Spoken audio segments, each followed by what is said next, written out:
Bonsoir mesdames et messieurs, cette vidéo va spoiler les événements de Captain Marvel, vous êtes donc priés de quitter la vidéo si vous ne voulez pas vous faire spoiler, voilà, vous êtes prévenus. Hello tout le monde, ici le prof Marvel. Dans ma dernière vidéo, nous avons parlé du projet Initiative des Avengers et aujourd'hui nous parlerons du Tesseract. C'est parti.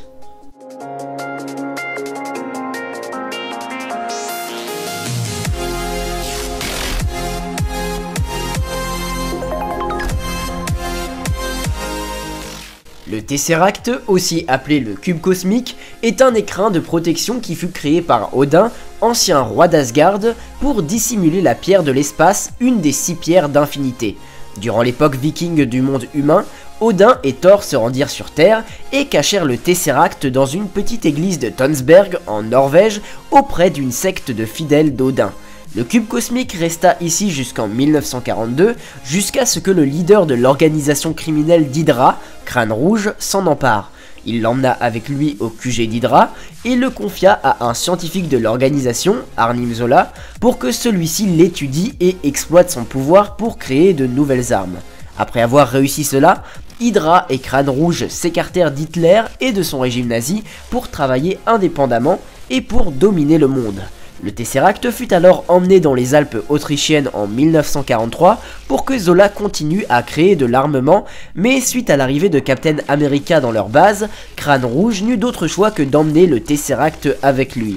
Il resta en sa possession jusqu'en 1945 où Crâne Rouge tenta de réaliser une frappe nucléaire à l'aide du Valkyrie, mais Captain America s'interposa à nouveau et dans ce combat, le Tesseract téléporta Crâne Rouge sur Vormir avant de traverser le sol de l'avion et de tomber au fond de l'océan.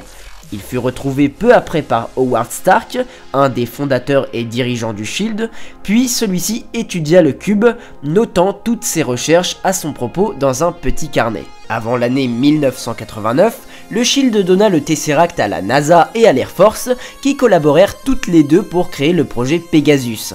Ce projet visait initialement à étudier le cube pour créer de nouvelles technologies, mais une scientifique nommée Wendy Lawson, chef du projet et en réalité une Kree répondant au nom de Marvel, comptait se servir du Tesseract pour créer un moteur supraluminique pour permettre à un groupe d'extraterrestres nommé Skrulls de trouver un endroit où vivre. Marvel envoya alors le Tesseract dans l'espace, dans un laboratoire secret et invisible aux yeux de la Terre, dans lequel elle cacha également le groupe des Skrulls. En 1989, le Dr Lawson voulut tester son moteur supraluminique fraîchement créé, et Carol Danvers, une pilote de l'Air Force et amie de Lawson, se porta volontaire pour aider Lawson lors du vol test. Cependant, pendant ce test, elles furent attaquées par un groupe de Kree qui était au courant des ambitions de Marvel à vouloir aider les Skrulls qui sont à la base les ennemis des Kree. Le vaisseau se cracha et, avant de mourir, Marvel révéla la vérité sur son identité à Carol, avant d'être tué par le Kree Yon-Rogg. Le moteur supraluminique étant alimenté par l'énergie du Tesseract, Carol décida de le détruire mais absorba cette même énergie et obtenut des pouvoirs avant d'être enlevé par le groupe de Kree qui se mit ensuite à la recherche du Tesseract. La NASA et l'Air Force firent en sorte d'étouffer l'affaire et abandonnèrent le projet Pegasus, faute de pouvoir retrouver le Tesseract. Ce n'est qu'en 1995 que le Tesseract fut retrouvé par Carol et l'agent du SHIELD Nick Fury, mais Yon-Rogg et son groupe étaient aussi présents et tentèrent de mettre la main sur le cube. C'est alors que Goose, un Flerken ayant appartenu à Marvel et accompagnant Danvers et Fury, avala le Tesseract pour le dissimuler des Kree. Finalement, Carol, Fury et Goose purent revenir sur Terre après avoir fait fuir les Kree et le Tesseract resta dans l'estomac du Flerken avant que celui-ci ne le recrache sur le bureau de Fury quelques jours plus tard. Le Tesseract repassa donc dans les mains du SHIELD et Fury devint très vite directeur de l'organisation, puis relança le projet Pegasus par ordre du Conseil de sécurité mondiale. En 2011, suite aux incidents du Nouveau-Mexique auxquels Thor était mêlé, Fury chargea au scientifique Erik Selvig d'étudier le Tesseract pour pouvoir utiliser tout le potentiel de celui-ci et terminer le projet Pegasus. Le Tesseract fut alors transféré à nouveau à la NASA et fut placé sous sa surveillance, mais Fury envoya un de ses meilleurs agents, Hawkeye, pour surveiller les actions de Selvig. En 2012, sous les ordres du titan nommé Thanos, à la recherche des 6 pierres d'infinité, Loki, le demi-frère de Thor, tenta de mettre la main sur le Tesseract à l'aide d'une armée de Chitauri. Loki pénétra dans la NASA et s'empara du cube avant de repartir en ayant envoûté et emmené avec lui le docteur Selvig et Hawkeye.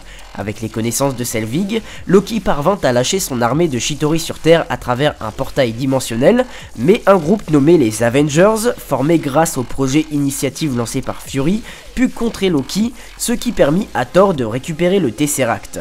Après la bataille, Thor ramena le cube et Loki sur Asgard et donna l'artefact à Heimdall pour que celui-ci puisse reconstruire le Bifrost.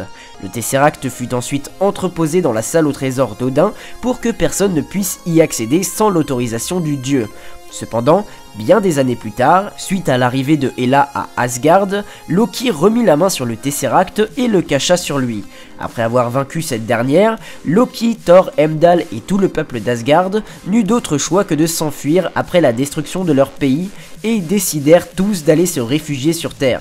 Cependant, Thanos et son ordre noir abordèrent le vaisseau asgardien et certains purent s'enfuir, mais tous ceux restés à bord du navire furent tués, hormis Heimdall, Thor et Loki. Thanos tortura alors Thor pour forcer Loki à lui donner le Tesseract, et Loki n'eut d'autre choix que de céder à sa demande.